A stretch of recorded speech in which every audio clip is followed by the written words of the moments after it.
perezida w'u Burundi Evariste Ndayishimiye nanone aragarutse muri interview akoze ashinja umukuru w'igihugu cy'u Rwanda. Ndagira ngo wumve amagambo abinyujijemo.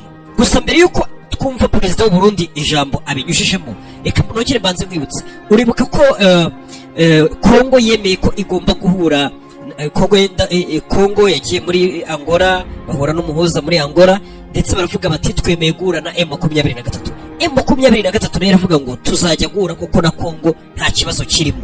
Gusa nanone M23 buri buke ijya muri Angola nkuko yari yabyemeye guhura n'ubuyobozi bwa Kongo, nibwo M23 bahise bayifatira ibihano. Buri buke ijyayo ibihugu bigize umuryango umwe bw'uburayi byabyutse bifatira M23 ibihano. M23 ibona Kongo iri kurasa ku baturage. M23 itandika u Rwanda ruvuga ngo ntago tukigiye muri ubu buhuza, basobanura n'impamvu batakigiye muri Angola guhura na leta ya Kongo. Byose barabigaragaza n'imbogamizi. Icyo gihe leta ya Kongo nta kintu yabivuzeho. Icyo gihe umuhuza Angola nawe nta kintu yabivuzeho. Bose nyine bashatse ubundi buryo bagomba kubigenzamo, cyangwa se ubundi buryo bakongera gutegura ubuhuza bwahuza Kongo na M23. Mu gihe ari uko nguko bose babibonye cyangwa se bo babifashe, ntabwo ariko perezida w'u Burundi we yabifashe. Perezida w'u Burundi ahubwo yahise afata ibyo bintu ahita bigira icyaha ashinja perezida w'u Rwanda, abinyujije muri aya magambo. Il était prévu le dialogue entre le président Félix Tshisekedi et le président. Ndetse ntabwo tumukomeze gushyira mu majwi cyane, ariko hano yakomezaga avuga ati gahunda yari hari hateguwe ibiganiro bya perezida Tshisekedi ndetse na perezida w'u Rwanda.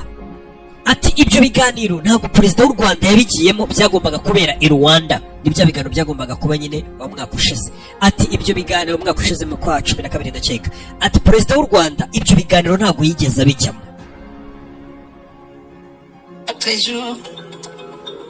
Le président Tshisekedi accepte de rencontrer M23. Ati bukeye bwaho nibwo noneho Tshisekedi noneho nabwo yatumiye, hashize igihe nyine nibwo Tshisekedi yaje gutumira M23 nayo ngo baganire bahurire i Rwanda muri Angola. Nanone aribyo byejo bundi nyine dutangiye ndi kubabwira, ubwo Tshisekedi noneho yari yemeye avuga ati ngomba guhura na M23 tugahurira muri Angola tukaganira. Perezida w'u Burundi yakomeje avuga ati icyo gihe nacyo cyarageze cyo kugira ngo Kongo ihure na M23 nayo yanga kujya guhura na Tshisekedi, asanga kujya guhura na Kongo. Ndetse perezida w'u Burundi yahise abihuza aravuga ngo urumva aho bagombaga guhurira ni ahantu hamwe hose, ni muri Rwanda muri Angola. Ubwo nyine yavugaga ati aho perezida w'u Rwanda yanze kujya guhurira na Tshisekedi muri Angola, ni naho n'ubundi na M23 muri Angola n'ubundi nayo yanze kujya guhurira n'ubundi na leta ya Kongo. Ndetse yakomeje avuga ati ibyo ngibyo nibikwereka ko inyuma ya M23 hari umuyobozi, hari umwami wa M23 uyibwira ibyo ikora.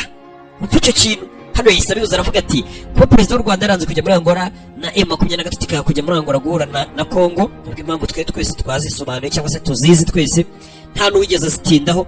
Ariko perezida w'u Burundi aravuga ati biriya ni ibikwereka ko hari umwami uri inyuma ya M23 cyangwa se M23. Kagame a refusé d'aller à Rwanda. Est-ce que vous pensez que M23 allait accepter d'y aller? Ndetse yahise abihuza aravuga ati ariko nimba mwe mubona ko perezida w'u Rwanda yanze kujya muri Angola, mwe murumva M23 yo yakwemera kujya muri Angola? Umve, c'est le commandant suprême de M23. Ati kuko perezida w'u Rwanda niwe muyobozi w'ikirenga wa M23. Ce qu'il veut c'est ce que M23. Ati kuko icyo perezida w'u Rwanda ashaka cyangwa se ashatse nicyo M23 ikora. Uyu ni perezida w'u Burundi mu mvugo akoresheje ikakaye cyangwa se ikomeye, yita perezida w'u Rwanda ngo ni umugaba mukuru w'ikirenga, niwe mukuru w'ikirenga utegeka M23 ikikora, cyangwa se ngo icyo perezida w'u Rwanda ashatse nicyo M23 ikora. Mu gihe we ari kubishinja perezida w'u Rwanda kuba M23 ngo yarayibujije kujya muri Angola, ariko mu by'ukuri M23 yisoreye itangazo n'ubuyobozi bwayo igaragaza ko impamvu itagiyeyo kandi zose zigaragara, kuko yari yamaze kwemera ko izajyayo. Ndetse M23 ikomeza ibona ko ibaza Kongo yo ahubwo n'imbere tayari kuzajyayo, kuko Kongo icyo gihe bari batinze no kubishyira mu itangazo no kubyemeza. Ni ibintu yakomeje gutsindagira amagambo yavuga ati icyo perezida w'u Rwanda ashatse nicyo na M23 ikora, icyo akoze nayo nikikora. abishimangira cyane cyangwa se abihagazeho. Nanone ibi ngibi bisa nk'ibyaje kuvugwaho na Minisitiri w'Ububanyi n'Amahanga w'u Rwanda ubwo yakomeje avuga ati aya magambo avugwa na Perezida w'u Burundi ntabwo ariyo ndetse arababaje. Ati cyane cyane muri ibi bihe abasirikare bacu b'u Rwanda n'inzego z'ubutasi zacu zari ziri kuganira n'ubundi n'abasirikare b'u Burundi n'inzego z'ubutasi z'u Burundi mu rwego rwo kureba ko ibibazo cyangwa se n'umwuka mubi uri hagati y'u Rwanda n'u Burundi byagenda bigabanuka cyangwa se biva mu nzira, yaba ari ibyo binyuze mu magambo cyangwa se n'ibindi bibazo byose bari kurebera hamwe ukuntu babikemura. Bivuze ngo Perezida w'u Burundi arabizi ko inzego z'umutekano ze n'ubutasi bwe biri kuganira n'inzego n'ubundi z'umutekano n'iz'ubutasi z'u Rwanda mu rwego rwo kugira ngo bashake igisubizo ibibazo biri hagati y'u Rwanda n'u Burundi bikemuke. Ariko u Rwanda rugatungurwa no kuba ibyo biganiro biri kuba, ariko Perezida w'Abarundi we ngo akarenga akajya kuvuga amagambo nk'aya ngaya yiganjemo noneho ubushotoranyi bukabije bwo gushinja direct udaciye ku ruhande cyangwa se umeze nk'uwamaze no guca urubanza nk'umucamanza ukahita ushinja perezida w'ikindi gihugu kandi mwari muri mu biganiro kugira ngo murebe ko ikibazo cyakemuka. Ibyo bigatungura leta y'u Rwanda ikavuga ati biratangaje kuba ibihugu byombi biri kuganira ngo ikibazo gikemuke, perezida w'u Burundi yajya mu biganiro cyangwa se mu itangazamakuru n'ahandi akavuga amagambo nk'ariya ashotora igihugu cy'u Rwanda kigaragaza nabi by'umwihariko abayobozi bakuru b'u Rwanda. Minisitiri yakomeje avuga ati njyewe niganiriye n'abayobozi b'u Burundi duhuriye mu nama yari yahuje EAC ndetse na SADC mu nama y'abaminisitiri yari yabereye muri Zimbabwe ku itariki 17 z'ukwezi kwa gatatu. Ati naganiriye n'abayobozi b'u Burundi abaminisitiri babo, ati ndetse ukabona ko abo bayobozi b'u Burundi turi kuri page imwe, ibintu turi kubibona kimwe, nyine ubona ko ibihugu byombi byifuza ko umwuka mubi hagati y'u Rwanda n'u Burundi urangira. Abayobozi bandi b'u Burundi urumva bari ku murongo umwe n'abayobozi b'u Rwanda iyo bahuye, ariko igitangaje nuko perezida we aba ari ku wundi murongo ubona we ahubwo ari ushaka ubushotoranyi cyangwa se akomeza agaruka no ku bintu byo kwatakana intambara, kugaragaza abayobozi b'u Rwanda nabi. Niba hari ushaka kwereka ibitangaza byakozwe n'abantu hano ku isi, mwereka umwambaro wambaye wakozwe n'abantu bo muri Bangladesh, uyu munsi ukaba wambaye uri hano mu Rwanda. Buri kanya mu nyanja z'isi haba hari ibihumbi by'ubwato bwikoreye toni zirenga miliyari 10 z'ibicuruzwa biva hariho hose ku isi bijya hirya no hino ku isi. Uku niko Global Shippers igeze ibicuruzwa ku bayigirira icyizere bakayituma mu bihugu nk'Ubushinwa, Ubuhindi, Turukiya, Ubuyapani, Leta Zunze Ubumwe za Amerika. Bafasha abantu kandi kugura ibicuruzwa bitandukanye kuri internet ku mbuga nka Amazon, Alibaba, eBay n'izindi. Iyo batumye ushobora kubaha avance ya 50% andi ukazayishyura nyuma. Niba wateganyaga kujya mu mahanga kurangura, ibyiza nuko wareka kwivuna ugahamagara Global Shippers kuri 07 84 65 17 ukabatuma cyangwa se ugasura urubuga rwabo rwa internet wa#globalshippers.rwanda.com. Ibyo uko isi yabaye umudugudu uzabyerekwa na Global Shippers. U Rwanda n'abarutuye bamaze kumenya agaciro k'ikoranabuhanga. Ibyo ubwabyo ntibihagije kuko banakeneye n'iduka ryizewe ryo kuguriramo laptop zigezweho ndetse na accessoires zazo kandi ku biciro binogeye amatwi yabo. Aho ni muri Rape Technology Limited. Iduka ricuruza imashini ziganjemo HP, Lenovo, MacBook, Microsoft Surface, gaming laptop n'izindi zitandukanye. Niye handuzi batanga garanti y'umwaka ku gikoresho cyose uguze. Uretse muri Rape Technology bagufasha guhahira ku masoko mpuzamahanga nk'Ubushinwa ndetse na Dubai. Ukaba watanga avance ya 50% y'igikoresho batumye handi ukayatanga kikugezeho. Bakora amasoko bagatanga ubujyanama ku ikoranabuhanga. Bakorera mu mujyi wa Kigali mu nyubako ya TCB munsi ya Simba. Abahamagare cyangwa ubandikire kuri 0782 996 unabasanga ku mbuga nkoranyambaga zose bitwa Rape Technology. Rape Technology Limited, join the digital life. Mu gihe abandi bayobozi b'u Burundi bo bari mu biganiro n'u Rwanda ubona ko ibintu bari kubishakira igisubizo, ibyo bintu urumva nyine biravuguruzanya. Nanone dusa nk'abavuye aho ngaho, ngira ngo mu maze iminsi mubona konseri imaze igihe iri gutesha umutwe abantu. Ni konseri iri gutegurwa mu Bufaransa, izaba ku itariki 7 z'ukwezi kwa 4 muri uyu mwaka. Ejo bundi harabura nk'ibyumweru 2 ndakeka.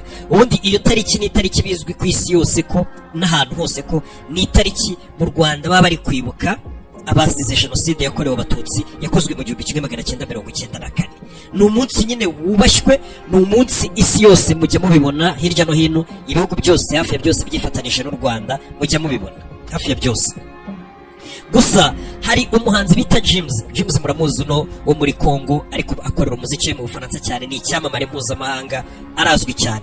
James mu rwego ni umuntu wagiye ugaragaza amagambo ameze nk'aho ahakana jenoside cyangwa se apfubya jenoside yakorewe abatutsi. Uyu muhanzi wo muri Congo w'icyamamare, ni icyamamare cyane ariko aba yibereye mu Bufaransa niyo akorera imiziki muramuzi.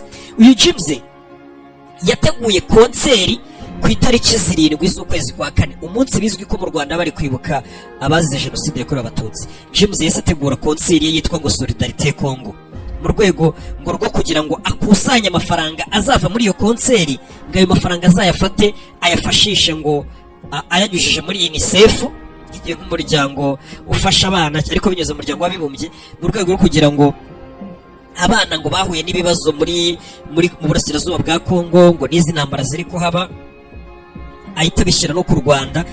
Ayo mafaranga azava muri icyo gitaramo kizaba ku munsi wo kwibuka jenoside yakorewe abatutsi nyine 94, we azaba afite konseri mu Bufaransa. Amafaranga avuyemo ngo ahita yafashisha abana ngo bo muri Congo bahuye n'ibibazo by'iyi ntambara, kuba yabafasha n'igitekerezo cyiza n'ikintu cyiza. Ariko ngo iyo konseri bayishyize kuri izo tariki 7 z'ukwezi kwa kane mu rwego rwo gukomeza ngo guhangana n'u Rwanda no gupfobya no guca amazi basuzugura nyine wa munsi u Rwanda ngo ruri kwibuka nyine ku itariki 7. Cyane ko uyu muhanzi yagiye avuga amagambo menshi, ngira ngo yagiye akoresha imvugo nyinshi wumva ko zataka abanyarwanda cyangwa se zataka zinapfobya jenoside yakorewe abatutsi. Mwagiye mubyumva mu bihe byashize, wenda ibyo nabyo tushobora kuza kubigarukaho. Uyu Maître James yateguye igitaramo kirimo ibyamamare byinshi, harimo nka ba Yusufa Fally Ipupa kuzaba ari muri icyo gitaramo, n'ubundi aracyari kuri affiche, n'abandi benshi cyane bazaba bari muri icyo gitaramo ngo cyiswe Solidarité Congo. Icyo gitaramo bakimara kugitangaza bakamenya n'impamvu cyashyizweho ko ari ugupfobya itariki abanyarwanda bibukira, byateje impagarara mu Bufaransa. Yaba abanyarwanda batuye community y'abanyarwanda batuye mu Bufaransa barahaguruka barigaragambya, n'abantu benshi bari inaha n'abandi bari hirya no hino ku isi bamagana icyo kintu ko ari ugusuzugura no gutesha agaciro abarenga miliyoni bapfuye mu Rwanda bazaba bari kwibuka ku itariki 7. Ndetse n'abari babiri inyuma gahunda bari bafite n'ubundi niyo ngiyo. Nyuma y'igihe kinini rero abantu bamagana ino konseri, ariko iyo konseri uno mugabo wayiteguye yari yihishe inyuma y'ijambo rivuga ngo amafaranga azavamo azahabwa abana biciye muri UNICEF ijye gufasha abana bahuye n'ibibazo muri iyi ntambara ziri kubera mu burasirazuba bwa Congo. Abantu benshi bakavuga ati UNICEF rero ni mwebwe bari kwihisha inyuma kugira ngo ibintu bise nk'ibigira agaciro, ariko namwe ntabwo mwakagombye gukorana n'abantu nk'aba ngaba bashaka gutesha agaciro abantu barenga miliyoni bapfuye, ngo se gutesha agaciro jenoside yabaye bizwi yemejwe byose. Mu gihe ibyo byari bikiri kuba bamagana, haje kumvikana amajwi ya bamwe mu bateguye iki gitaramo batangaza ko amafaranga azava muri iki gitaramo azajya mu mufuka w'uyu muhanzi, wenda bakareba n'andi ashobora kuba ngo yajya gufasha abana. Ndetse ahita hagarukwa no ku bintu uno muhanzi James yagiye avuga bimeze nko gushotora no gupfobya jenoside yakorewe abatutsi. UNICEF ihita yikura muri ibi bintu, iravuga ngo yasohoye urwandiko ejo bundi, iravuga ngo nyirago ni ku munsi w'ejo ndakeka UNICEF yasohoye urwandiko imaze kubona ko bino bintu bikomeje guteza ibibazo, koko ibi abafitiye gahunda bateguye konseri koko hari ibindi bintu byinshi nyuma atari kuvuga ngo ni umutima wo gushaka gufasha abana. UNICEF yahise ivuga ngo twe twitandukanije n'iki gitaramo, mwikomeza kuvuga ngo amafaranga azava muri iki gitaramo muzayaduha dufasha abana, nta mafaranga yanyu tuzakira, ntabwo ibi ngibi tubirimo. Ibyo bintu byatumye UNICEF abantu bayishimira bavuga bati byibura mufashe icyemezo kizima kuba mwitandukanije n'abantu bari gushaka gupfobya jenoside yakorewe abatutsi 94. Gusa ibyo ntabwo byari bihagije ngo konseri itaba. Konseri n'ubundi bakomeje barayamamaza, bavuga ko igomba kuba ku itariki 7 z'ukwezi kwa kane mu Rwanda bari kwibuka.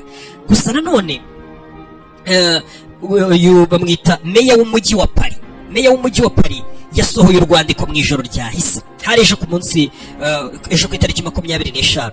Meya w'umujyi wa Paris yasohoye urwandiko nawe yamagana no konseri, avuga ko iyi konseri itakagombye kuba, ndetse we nka meya w'umujyi wa Paris adashyigikiye ko iyi konseri izabera muri Paris, ko cyaba ari ikintu kibi ndetse ari no gutesha agaciro abanyarwanda muri rusange, cyangwa se no gutesha agaciro jenoside no kuyipfobya yakorewe abatutsi 94. Byose nyine meya yabirwanije. Meya muri uru rwandiko yahise yandikira prefe wa polisi amubwira ati prefe wa polisi, ibisigaye biri mu biganza byawe kugira ngo iyi konseri ntizabe.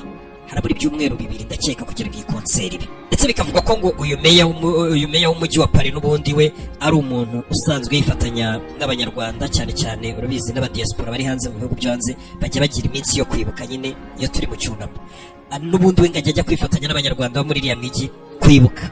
We urumva ababyumva anabisobanukiwe, ari mu bantu rero bahise babyamagana. Meya w'umujyi wa Paris uzaberamo iyo konseri ahita asaba prefe wa polisi, kuko n'ubundi niwe ngo uhagarariye ibyo byose. Ubu igisigaye ngo ni ukureba ko prefe wa polisi nawe ahita ahagarika iyo konseri.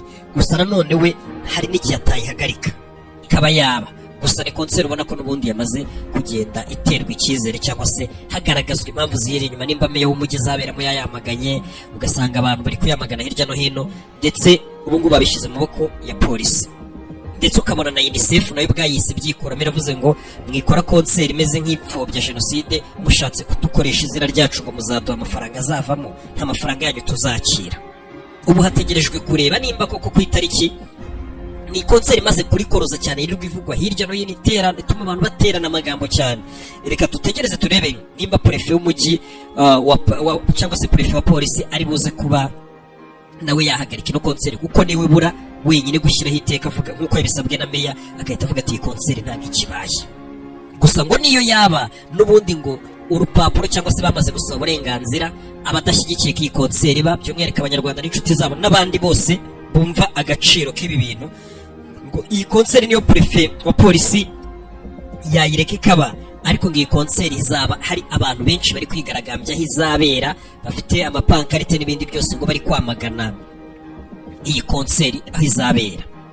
Dutegereze turebe nimba koko bari buze kuyihagarika, kuko ikigamije n'ubundi ntabwo ari ikintu cyiza.